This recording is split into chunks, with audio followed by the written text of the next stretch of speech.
Welcome back. Episode 5, Brace the Hammer, SB Nation. How's everybody doing tonight? Pretty good? All right. Pretty good. Yeah, good. Pretty good. All Tired, right. but pretty good. We have a new guest here, Tom Atherton. I think I said that correctly. You did, yeah. All right. From Hammershot, we got Charlie, of course, and we got Shorja. Last week, we didn't have to make any predictions. We talked a little bit about England. We talked a little bit about the U.S., and some rumors that were going around, but so we don't have an update as far as who's winning, but I will point out I am still winning. Yeah, listen, for now, we've discussed this at length. It's a comeback story, yeah? It's not a sprint, it's a marathon. We're starting off slow, and then I'm just going to breeze past you all, so it's fine, don't worry about it. This will be the most boring story ever if we had to go 8 weeks of me winning and then you just make this mediocre comeback. But I'm looking for it. I hope you do well. But yeah, we're back in action after international break, and that's exciting because I don't know about you guys, but my last weekend was kind of boring, especially being a U.S. fan. Living without international football is one of the most it's horrible during the season of having to deal with it. I don't know about you guys, but I think just the weekend, you just feel like there's nothing to do. The weekend, I feel lost it gives without. Like a weird, slight feeling of what the summer is going to be like, which just because all we have is MLS, and that's. I like watching England. Wow. Hey, FIFA Confederations Cup, guys, come on. Yeah, get hype. All right, so we're gonna, step right back into the arena. This weekend we have the first game we're gonna cover is Manchester United and Arsenal, and we are at Old Trafford. Bellerin's out for 4 weeks. He's got a foot injury. Santi Cazorla, we don't know when he's coming back or what his deal is. And Alexis Sanchez had quite a run with Chile this past weekend. I'm going to kick this off to Shorja because this should be his wheelhouse. What do you think is going to happen here, Shorja? Yeah, it's Mourinho Wenger. So you kind of hope for the best, but you're prepared for that 0-0 draw. I don't know. I think we're the better team at the moment, and Mourinho, obviously he'll be looking to prove something because he's not had the best run of form over the past month. They beat Swansea 3-1, but Zlatan's out, which is a big help. But Rashford is supposed to get the nod, and he has caused us problems in the past, most notably in Rashford's Premier League debut when he scored 2 against us. So hopefully that doesn't happen again. I mean, obviously he can't have his debut again, but hopefully he doesn't score 2 past us again. Bellerin's out. That's a big concern for me because he really, at the ripe age of 21, he really stabilizes things at the back, but we still got Koscielny, Mustafi. Monreal is doing all right. I read something earlier this week that said that Wenger should consider switching to 3-4-3 with Bellerin out, kind of like mimicking Conte, but I don't know if that would work for us because I say just stick with the regular formation, put in Jenko. He's got top Bance, and 2-0 Arsenal for me. I'm going to end it on that. It's like the 3-4-3 is like the new pretty girl at school. Everybody wants a piece of the action. But I feel like as soon as they do, they realize it was a horrible mistake. She's kind of a terrible person. And then they go right back to their old style. That might have been the worst analogy ever, but I'm sticking by it. And yeah, I don't know. Jose Mourinho has never lost to Arsenal. Do you know that?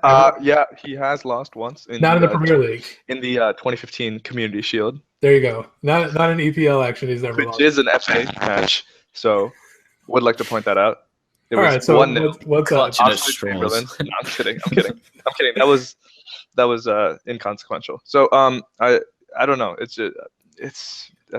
just. I mean, I'm draw. Like this match just screams draw to me. But the Arsenal fan in me, the Twitter maniac in me says 2-0. So I'm just gonna go with that. I just don't think United have that much production up top. They're not getting goals. I mean, sure they scored 3 past Swansea, but no Zlatan. They don't have their outlet.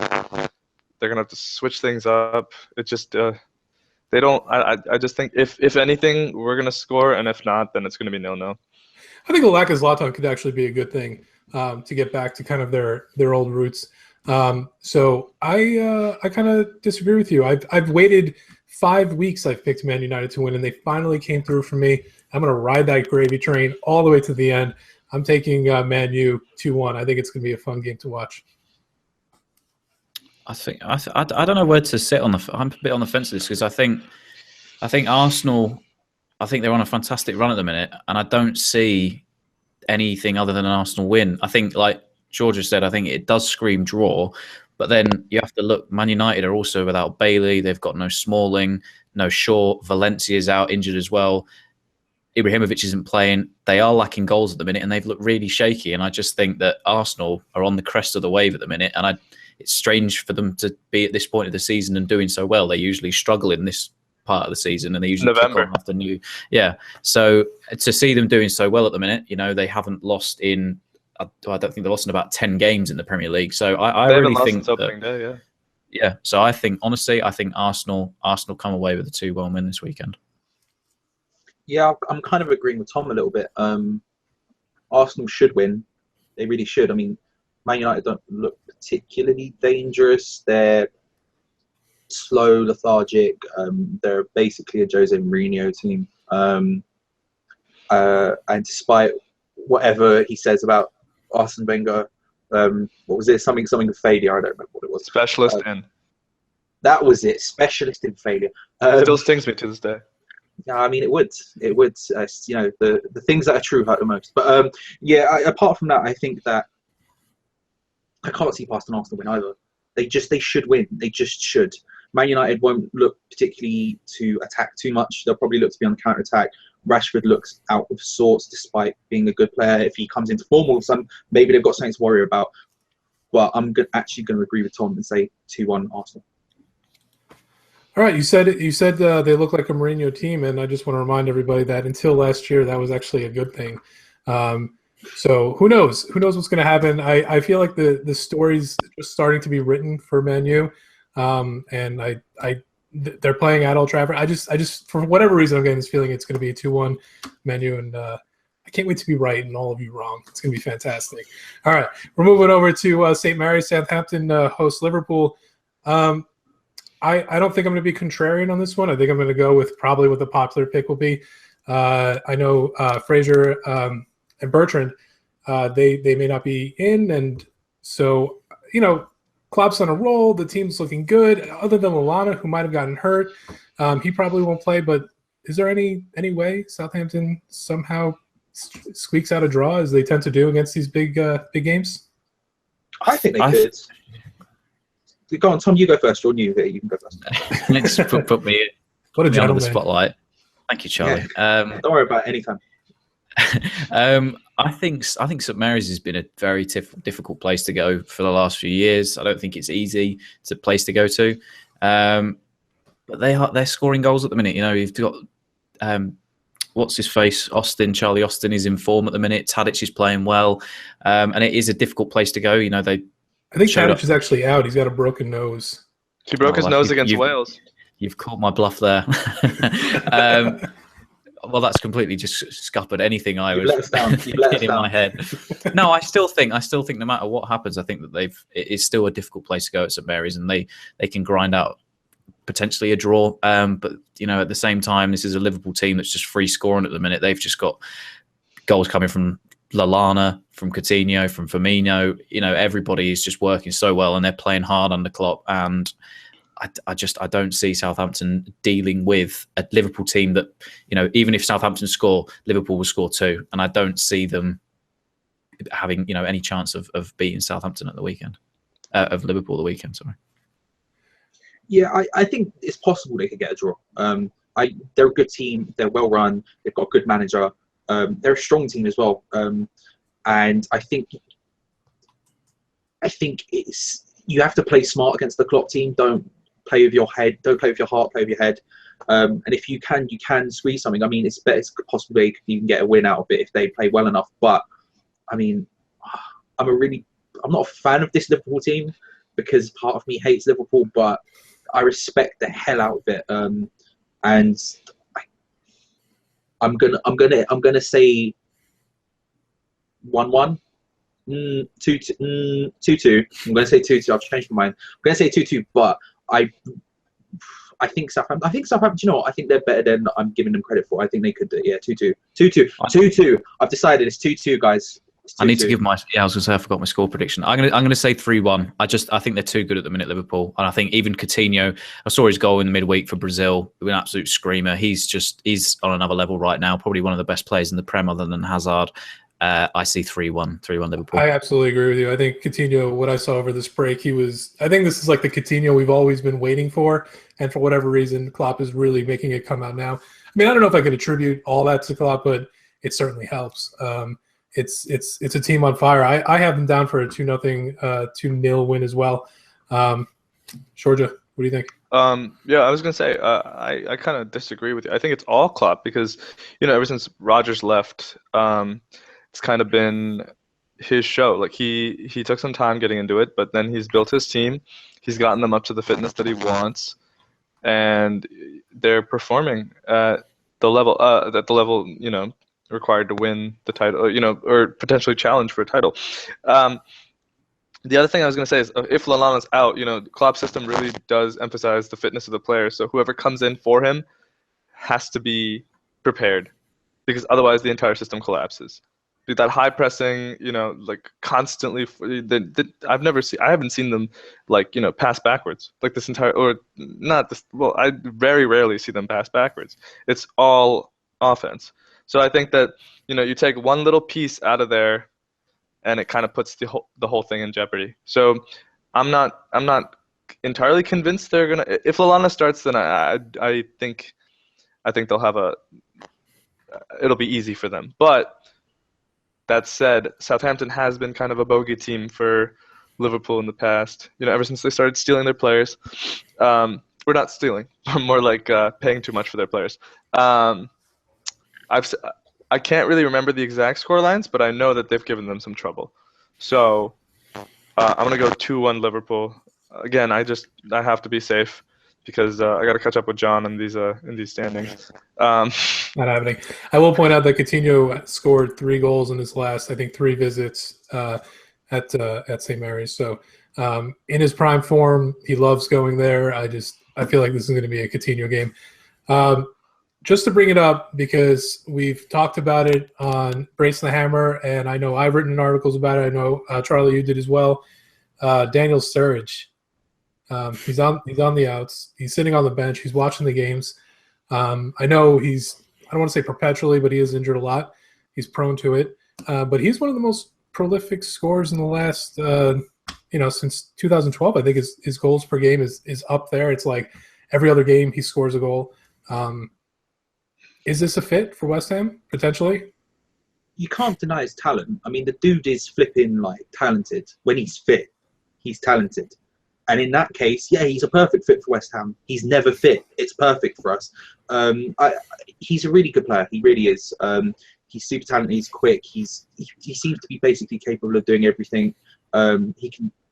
That season with Suarez up front, and obviously Suarez was the main guy, but Suarez and Sterling behind them, they looked really, really good. But that's also the last season where he had any sort of significant games under his belt. And it's a shame because he is really talented. I think he's someone who at West Ham I would take for the right price, but I think the price that they would ask is just too much for me personally. All right, so without going into too much detail about Daniel Sturridge's history, at £40 million, does West Ham pull the trigger? Tom? Do you know what? I think if you can get him back to his best, on his day, Daniel Sturridge is world class. Don't get me wrong; he's a fantastic finisher. You saw what he did in that SAS season, how good his finishing was, and playing with a playmaker like Suarez. I think, you know what? Yeah, I don't think maybe 40 million's too steep. I think his price has come down considerably since then. A couple of seasons ago, we're talking about 50 million. I think now he's probably somewhere between 30 and 35 million, and I would absolutely pull the trigger on him. He's too good of a player to pass up on. We've been looking for a striker like that. The only issue is, can we keep him fit? And I think if you can keep him fit, which is, touch wood, because it's the hardest thing to do at West Ham Football Club at the minute. But if you can keep him fit, he will win you games. And that is someone we've been lacking as a goal scorer and someone who can win us a game. Clubs tend to overpay in January, because out of necessity, usually. If he waits to the summer is there a possibility that West Ham can get him at 30 million, or there's just too much competition? I feel like if it was an actual goal for Slaven Bilic to get Daniel Sturridge, if this was like an actual plan that he had for the future, I feel like they almost have to pay 40 million for him, or it's just not in the cards at all. I think I completely agree. I think if he has to go get him, he'd have to go get him January the 1st. Bang, deadline hits 12 o'clock. You've got to be straight in, because I think clubs will realise he's too good to pass up on, and not just here but abroad as well. And I think that also ties in with cancelling Touré's loan, Zaza's loan, and maybe shipping a couple of other people off to get some wage, bonuses in there, or to give room for Sturridge to be available. But you know what, with the first half of the season we've seen, we need someone to get us back firing for the second half of the season. And for me personally, I think it has to be Sturridge. I almost forgot about Toure. It's been 3 weeks, 3 or 4 weeks already. So have we. George, do you want anything to add to the Sturridge debacle? Yeah, I do think that 40 might be a little too much. Lacazette over the summer was a good shout. I think he's a prolific scorer over in France. I think he could do it in England. I mean, Arsenal went after him, but Lyon is kind of their owner's kind of. I don't want to curse here, but their owner is not a nice guy. So I think Lacazette is a better bet, but if Liverpool are looking to offload, then yeah, pull the trigger. Evaluation almost 60 million though. I think as well. I think you've got to look at the fact that we've looked abroad to buy foreign strikers, and I think that someone we need, because we've all said it. Well, West Ham fans have said it. We would like a proven Premier League goal scorer, and I think you get that with Sturridge. I think if you kind of know what, as long as you can keep him fit. I mean, you've got Payet, you've got Lanzini, you've got people that will create around him. I think you know what you're getting. You're going to have people that are going to lay it on a plate for him, and like I said, he's a proven Prem goal scorer, and he will go get you those goals.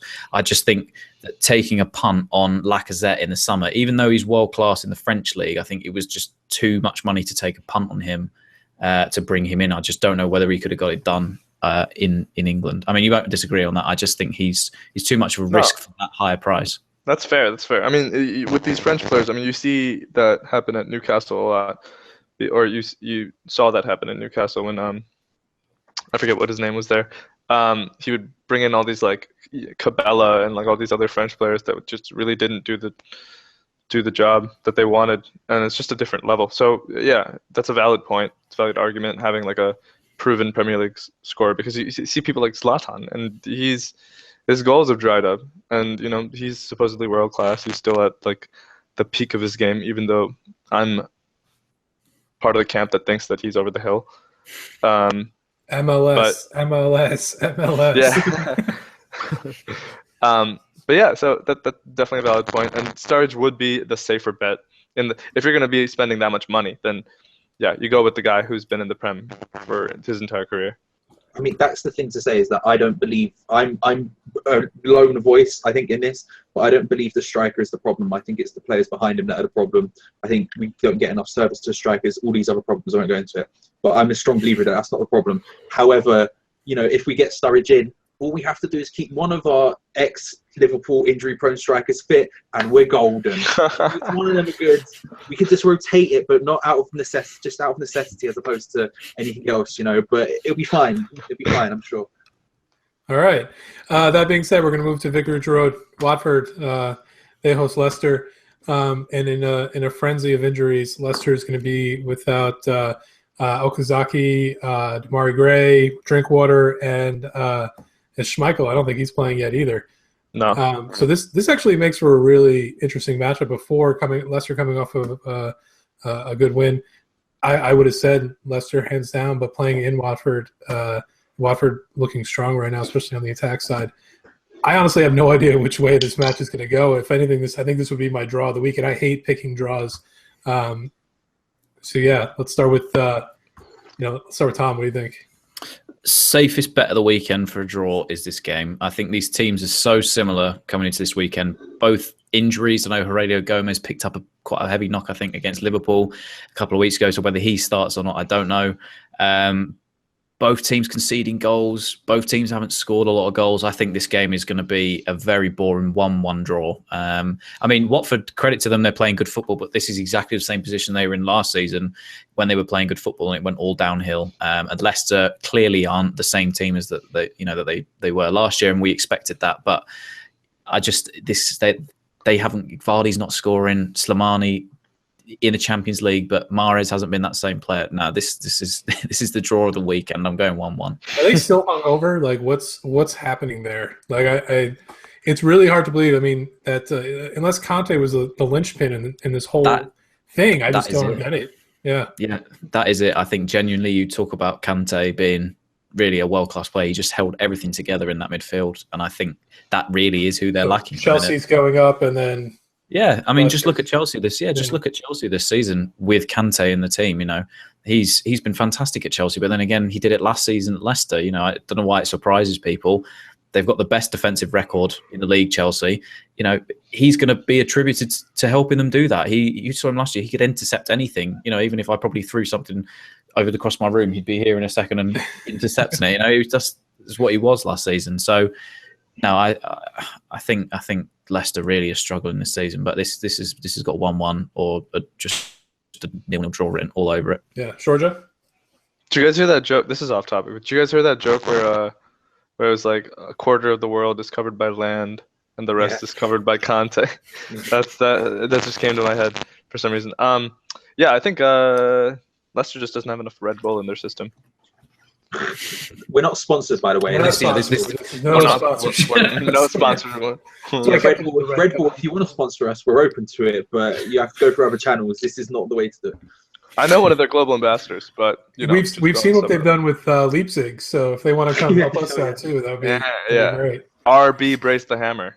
That's actually that stands for they can't legally say Red Bull. Yeah. In the German so they have to say Round Ball. That's their official name is Round Ball Leipzig. That's so funny. All right, I'm sorry. Go ahead. Yeah. Yeah. Draw all day, right? Draw all day, Jeff. I just have nothing to say about this match. I'm sorry. Like, you came to the wrong person. Yeah. It's just make up something. Make up something. Yeah. I did make something up. With the Red Bull thing. But.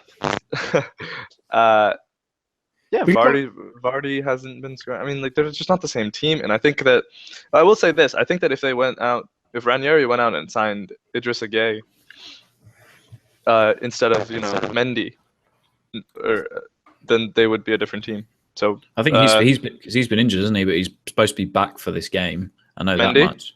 Yeah, he's supposed to be back for this game. Who's been replacing him? Because I haven't really been paying attention. I think actually Mendy's. They said he was supposed to. He was like a late test, and I believe they say he's out. I'm going to double check, but I'm pretty sure he might. I think I read that earlier.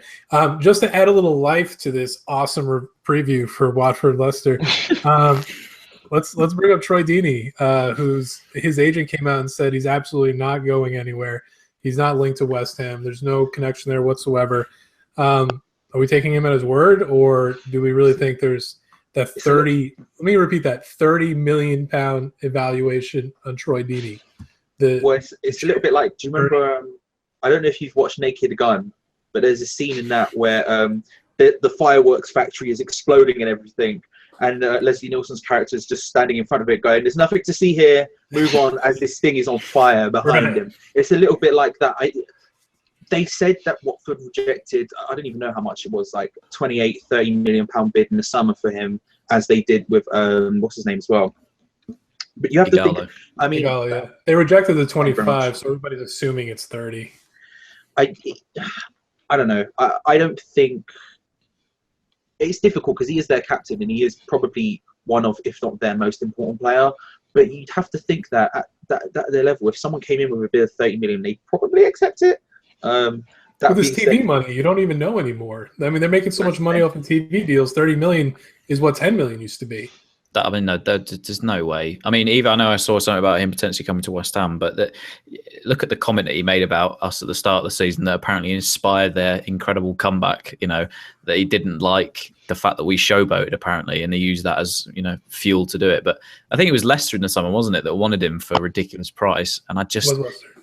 Yeah, and he's what, 28, 29? No way. I mean, we seriously be questioning just everything in football if Troy Deeney somehow managed to go anywhere for more than 25 million. I think it's Sturridge is ludicrous. 27, and if you started the league in February, he would be 28. Just throwing that out there as well. Sturridge isn't young either. Troy Deeney is an effective player, but he's also I don't know. I don't know. I just don't think I don't know. But he's an effective player. There's no thing. I think when you talk about Leicester, when you talk about Kante, obviously Kante's a huge part of it. Kante is like a ginormous part of why they're not as good as they were. But I think they are also concentrating on the Champions League. Quite clearly, they're concentrating on the Champions League. I think they've been subbing people off early, subbing people on like late, specifically to save people for Champions League games. And there's people like, people talking about Mahrez isn't playing as well in the league.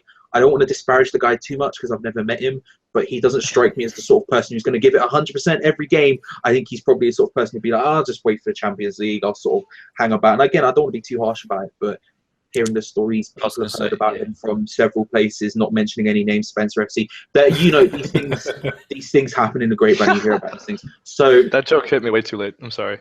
Yeah, story about it. It's the fact it hit you is good enough. So again, I don't want to be samesies, but it's going to be 1-1. So everybody's saying 1-1. All right, that's fine. That's. I'm looking forward to it. Though. I will say that I am looking forward to it. I'm interested to see what happens. Why? There you go. Because I don't know. Listen, when you get two teams like this, what makes the difference is going to be the tactics and stuff. And for me, that's like I'm hyped about that sort of stuff. Show me a good tactical match over like Chelsea. Like watching a team annihilate another team is all great, but I like seeing like the tactics on the field. And if you have two managers, if you have something that's going to be a draw, you're going to look at it and be like, oh, how are they going to change it up? How are they going to try and win that game? That's interesting. So I'm excited in that sense, but also 1-1. I also feel like this is what I've learned doing this with you guys in my favorite 5 weeks ever is that normally when we say like something is like we all agree on something, it's usually the total opposite of what's happening. So it's too late for me to change my score, but if I could, I would. Game of the weekend we just talked about, yeah. So moving on, we're going to Riverside Stadium, Borough, Chelsea. Chelsea's won their. I mean, I really don't even need to set up Chelsea here. They've won their last 5. They're on top of the league right now. The thing is, Borough's not bad, and they've been surprising people, and I love seeing that when they get promoted and they're not awful. It's fun to watch. So yeah, what do we think is going to happen, Georgia? They are not top of the league because Liverpool is top of the league. Oh, I made that mistake twice this week. I'm editing that out. You'll never catch me. All right. Well, like I said, Borough is a good side, man. I like this team. They frustrated us. They frustrated Man City. And frustrated West Ham. Yeah, frustrated West Ham. Yeah. Wait, no. West Ham won against Borough. Oh, no. It was a draw because Dimmy had that insane goal. Where he cut through 7 or 8, basically their defense. Anyways, so I just don't know because Borough they sit back and they sit back really well. They're one of those teams that doesn't just try to do it; they do it really well. And I feel like this might be a squeaker for Chelsea. It's one of those 1-0 wins. If I'm gonna pick them, they're just really solid. Borough, I think that they're just gonna, if there were 38 matches, they'd get 38 points, and then actually I don't know what I'm saying anymore. Here's my thing with this game. If I feel like thank you for saving me. No, it's fine. I want to be like, yay, go Borough, go. I want to root for you. But how many goals has Chelsea given up in the last 5 games? How many have they conceded? Anybody? Not a lot. Guess? Not a lot. I'm correct. 0 goals. How many? All because of that 3-4-3 switch. Yeah. I think they do you know what Conte finally said, look, this is the system I'm used to. I'm going to run with it, and it's just paid dividends for Chelsea. Really, we've finally seen all those players click. We've seen Moses for the first time in so many years actually almost asked to play a game of football. A little bit, doesn't it? Yeah, because it does. Because obviously we saw him the complete opposite of what Victor Moses is like last season, and it's. Yeah. But the thing is, though, Conte he looks like he's just that manager that fires his team up. He gets his team playing this system. He seems very tactical in the way that he sets his team up. But I really think that this could be upset of the weekend. I'm thinking upset of the weekend because although Borough don't score a lot of goals, they also don't concede a lot of goals. And Victor Valdez has been on fire the last few weeks, and suddenly Adama Traore coming into that team. I know I saw them the last couple of games. He's been the difference really for them the last couple of weeks. I think, do you know what? I've got a real sneaky feeling that they're going to nick this one 1-0. And I'm probably going to be completely wrong, but do you know what? That's my bold prediction of the weekend, that they're going to sneak a little 1-0 win, because it's not been difficult. It's been difficult for teams going to the Riverside this year. So I think Borough might have this one. Charlie? You can tell me and Tom have been friends for a while. I was thinking it could be a sneaky 1-0 as well. My boy Adama Traore is just, I love him. I love him so much. He's just a solid lad. I wanted him at West Ham. The only reason I was against it was his wages, but he's just a very good footballer. Having said that, I'm not going to go for 1-0. I'm going to go for 1-1. But I really do think Borough can surprise everyone here. The 3-4-3 switch has been great for Conte. He finally went to the formation he knows. He said, I think at the beginning of the season, he wanted to play that. He just didn't have the players. David Luiz looks like an actual footballer, which is unbelievable. Marcus Alonso, who we were linked to like 2 years ago from when he's playing for Fiorentina for like 1.5 million. And now he moves to Chelsea and looks like a world beat. I mean, playing for Sunderland. Victor Moses, like, I know, like, and he looked like nothing. And now look at him. Victor Moses always looked like a player who needed motivation to play. He only seemed to play well against big teams and then didn't turn up for the rest of them. When he played for Chelsea in pre-seasons, he always looked amazing, then got shipped off on loan. Now he's finally got his chance. He's killing it. However, Adama Traore, man, I love him. It's going to be, I'm going to say 1-1. I'm going to say 1-1, not to be another draw boring person, but I think Middlesbrough are going to surprise. I think they're going to do really, really well. And Chelsea won't steamroller them like they have other teams. I'm going to say 1-1. And Adama Traore is going to get the goal because I love him. I think it's interesting for Chelsea because really the two key main things in that team is, one, if Eden Hazard shows up, you don't ever know really after last season what Hazard will show up. Bearing in mind if it's this season, it's a very good one. And I just think, along with what Charlie said, I think that what we said almost said a second ago, you know, Kante sort of, he just sews everything together. He's just like that, he molds everything together in the middle and he just makes it work. And I think as long as those two are playing, Chelsea are capable of fantastic things this season. And I think it could be all of a sudden, like we said, with that little switch in formation, that they could be, you know, right at the end of the season, one of the teams that are in with a shout of winning the whole thing. Is it that surprising though? I remember in the Euros, everybody didn't even think Italy was going to get out of the group stage. I think they were in there with like Romania and some other teams, and they were in there with Belgium.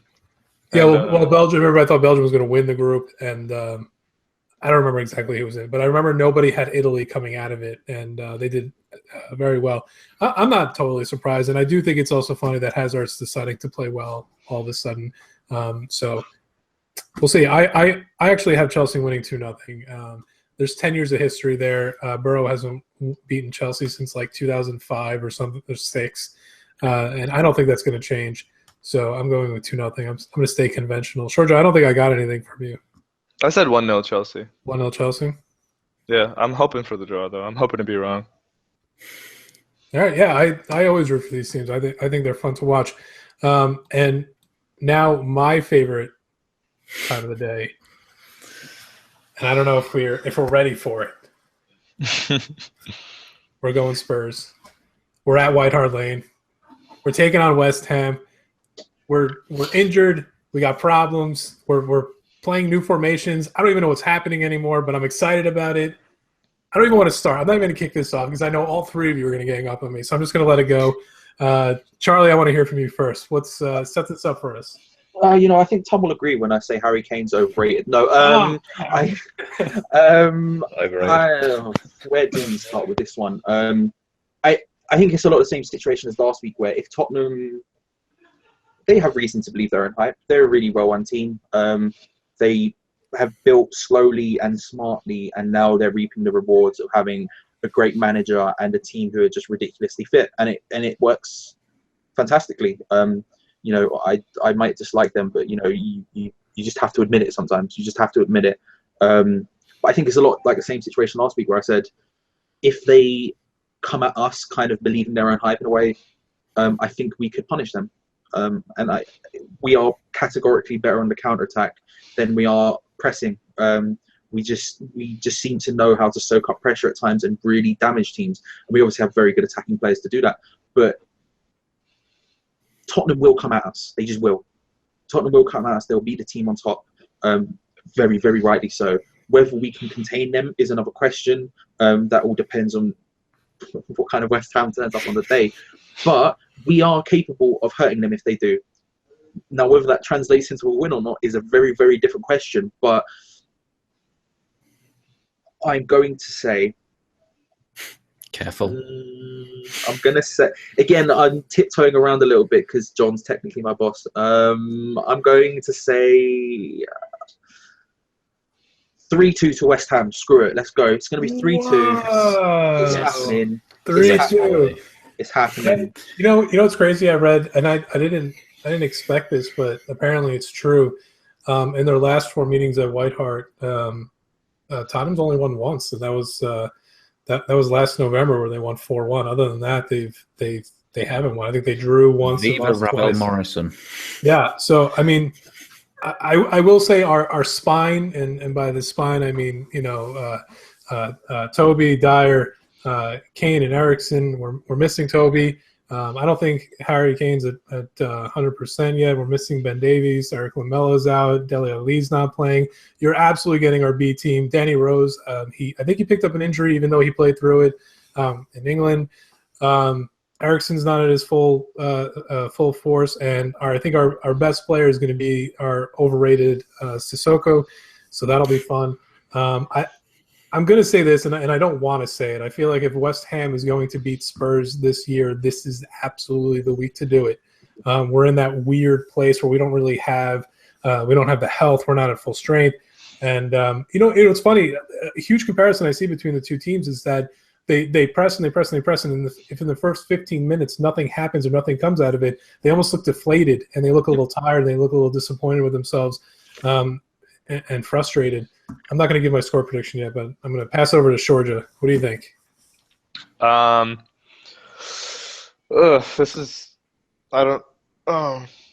This match makes me queasy. I don't know why. Obviously, I will be rooting for West Ham because what? Get out of here. Because of certain loyalties I have from before I joined Brace the Hammer. Anyways, I just don't.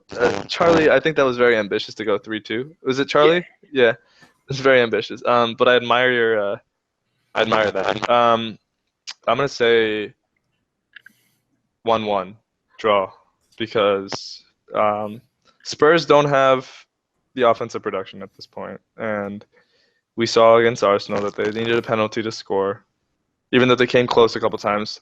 Dembele being in the team is vital to that whole organization. Without him, they're a completely different team. And he's hurt right now. He'll probably play, but he is hurt. I think he'll play, and him playing makes the difference. It doesn't matter if he's 50%, but it's just his presence on the pitch. I don't understand what happened with Koscielny. He's our captain. He's one of our most experienced players, at least in the team. And he saw Dembele coming at him, and then there were 3 players behind him, plus Petr Cech, and he still went out and made the tackle. Obviously, something clicked in his head where he was like, this is a dangerous guy. We need to close him down now. And he made the stupid mistake. So it's just that I think that he gets in people's heads because of how dangerous he can be. And, Eriksson's there. Kane should be back, right? Yeah, no, he'll play. He'll play. He left England early for this game. At least I like to think so. And I just think on the other side, West Ham don't have that much going for them at the moment. I really want them to get it together, but I think that Spurs get a goal, but West Ham come back. And before Tom goes, I just want to say that they are currently unbeaten.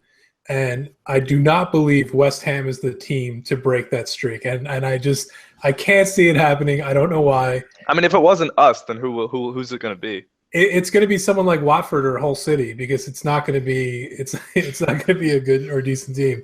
I just don't think it's going to happen against West Ham. And I think Harry Kane scored 3 of his goals or 3 or 4 of his goals from last year against West Ham alone. So hopefully he turns up.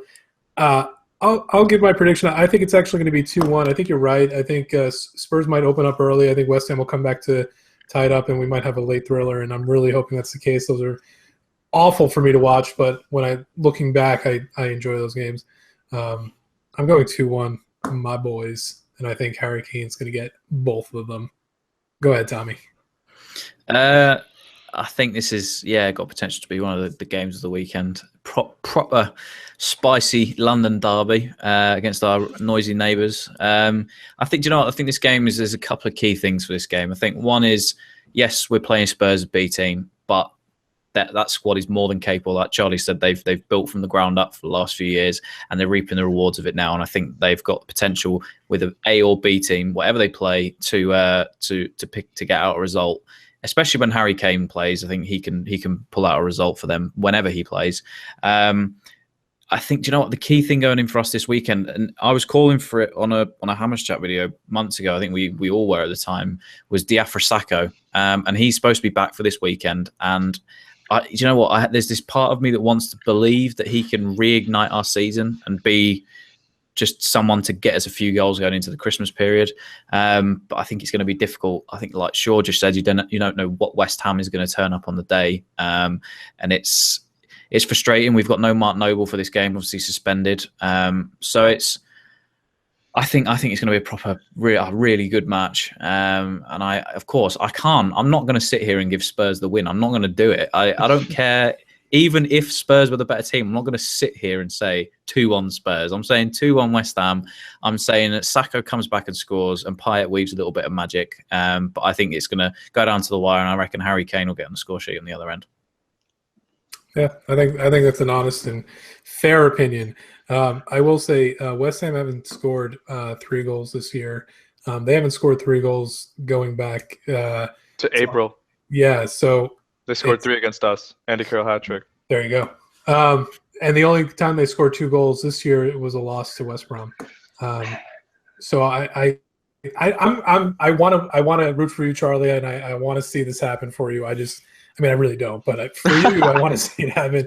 But the stats aren't there, the history's not there, and I'll tell you who is there though. Diafra Sakho, mate. It's going to happen. He's going to come on late. He's going to get that 3rd goal. He's not even 100%. His first match is going to be against Spurs, the high press. I don't know. The other thing that's important is Pedro Obiang, right? Obiang should be very important to this game. Obiang and Dyer are going to be like clashing all game. It's going to be fun to watch. Obiang and it's who? Interesting. I think Obiang and Dyer, because they both kind of play the same. I think it's interesting to see who slips in, actually, Charlie, really in Noble's spot. I don't know if Lanzini drops back a bit or Nordveit gets a start in there. Yeah, it's interesting. The pride of Norway. Listen, I'm a big fan. Listen, Nordveit is a guy I want in the team regardless. I really like him. Seems like the guy you can get a pint with, but definitely not wanting in your team. He seems like a nice guy, stand-up gentleman. He'll bring your girl home without doing anything, but... I like this son. I think he's been hard done by. He hasn't got the chances he needs. But at the end of the day, it's going to be Obiang, and I'm a big fan of Lanzini. I think Lanzini drops deep. We've spoken about it many times on Hammers Chat. I think Lanzini drops deep. He orchestrates for the attacking people. You get someone in his place. You have Payet, flipping Sakho, and someone else. It'd be golden. Don't worry about it. 3-2. It's going to happen. I'm confident. I think it's also interesting in the week to see that Bilic came out and almost, I think Sky Sports sort of asked Payet, to take the criticism that he gets in the Premier League as a good thing, to use it as a positive thing. I think it's a backhanded compliment. Backhanded compliment. And I think it is weird because he played so well in the week for France. I saw his assist and his goal, and I think sometimes we look at Payet and he just doesn't look interested. I don't know if Charlie would agree with that. The games that we see of him, he doesn't look interested at times. He won't track back. And again, I think it's sort of kind of what Payet are you going to get on the day? And I'm hoping that maybe over the international break and maybe speaking with Bilic has maybe hopefully spark something under him. But I think that we as a team collectively we've too much for Spurs on Saturday. just depends what West Ham is going to turn up. And I have to hope, for my sake, to not be ribbed by my friends. I'm sure Charlie living in North London, that to not be ribbed by locals, that we have to win this one. They do have to, right? Isn't this? I mean, you guys, you're playing Man United after, you're playing Arsenal, then you're playing Liverpool, right? I mean, Oh my god! And we've got a Man United Cup game as well in there as well, just to add to that whole run that we've got going on. This is we have to kickstart now. I don't want to say it's make or break, right? I don't want to say your season's on the line right here, but I mean, you could see a situation where they, maybe they draw 1 or maybe they draw 2, but if they catch them on bad days, and these are good teams they're playing, I mean, they need to step it up here. There's no way that they survive. If they lose here, then they have to go play Man United, then they have to go play in Liverpool. Do you see them winning, or they could go 0-5 here? I think it's really scary at the minute, because I think the last 2 weeks especially, all the teams around us at the bottom have suddenly started picking up results. Stoke have flown up the table. Even Sunderland won the other week. We are dangerously close to that relegation zone. And I think the next 5 games, 6 games are very telling to our season of how much, or how, what kind of a backbone we've got, because really you could enter a free fall and you get into that busy Christmas period and you start having 2-3 games a week. You can really shoot yourself in the foot, and things can go bad to worse in that January transfer window. Payet could clear off, other people could clear off. Even if it's draw in the next couple of games, I think that we have to just almost after this international break pull ourselves to get together and get back up on the horse and try to pick up these results, because like I said, going into that stretch of games it could be a very long few weeks for us, I think. Can I give you a doomsday scenario real quick? Sure. Yes, and I don't want to scare you. Is it us winning 3-2? Because it's going to happen. I now that I look at the schedule for West Ham coming up in the next 4 weeks, I kind of hope you win, because if you drop against Spurs, drop points against Spurs, not even a draw, and Hull City somehow manages to win, you're in that 3rd relegation spot, and then you got to go play away 2 out of those 4 games against Arsenal, Liverpool, and Man U, and that's a really tough position to come back from. So I think looking at it, that Everton match was huge. If we had beaten Everton, we would have been 10th and only 2 points off them. And Koeman killed us off in that game. Don't get me wrong. They fully deserved the win. Koeman deserved the win. He was fantastic. But if we had won that game, we would have been 10th and 2 points off Everton, who were 6th at that point. And then since then, we've dropped down. However, it's difficult not to be doomsday. But I'm kind of more confident than I maybe should be going into these games, because, as I said, we just are better on the counter-attack. There is no 2 ways about it. We just are. I don't know why. I kind of know why. But we don't seem to be able to press teams very well. And so when we're counter-attacking, we're there. And so although this is make and break, and this could be horrendous, we've got these ridiculous run of games, and then the busy Christmas period on top of that, going into January, we could be screwed. But alternatively, this could be exactly the sort of thing we need to kick on. We saw us go to big teams last season and destroy. We could equally do that this time. And so I'm more confident than maybe I should be, but it is very clearly make or break time right now. I'll say one last thing. There is only, what is it? How many points? I'm just looking at the table now. 4 points to separate us between 17th and 8th. So really, it's crazy.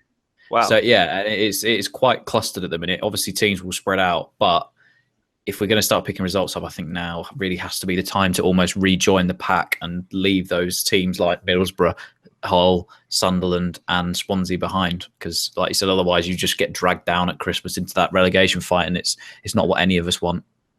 It's definitely not what Brace the Hammer wants, because we just started. Imagine in our first season getting relegated. relegated. That would be awful. And that was our last game to review. It's been fun. Thank you very much, Tom, for coming in. Hopefully we'll see you back here next week. Charlie, Shorja, I can't wait to be on top of the table again. So, enjoy the game. I'm coming out of nowhere for all of you. Keep coming. I have all your results down. I'm going to put you in there and see how you do. So we'll see. You might have to come back if you beat everybody. Yeah, he probably definitely does. Yeah. All right. Well, thank you very much. Have a great week. Episode 5, Brace the Hammer. We'll see you guys next week. Thanks a lot. I'll do the Dele Ali wave.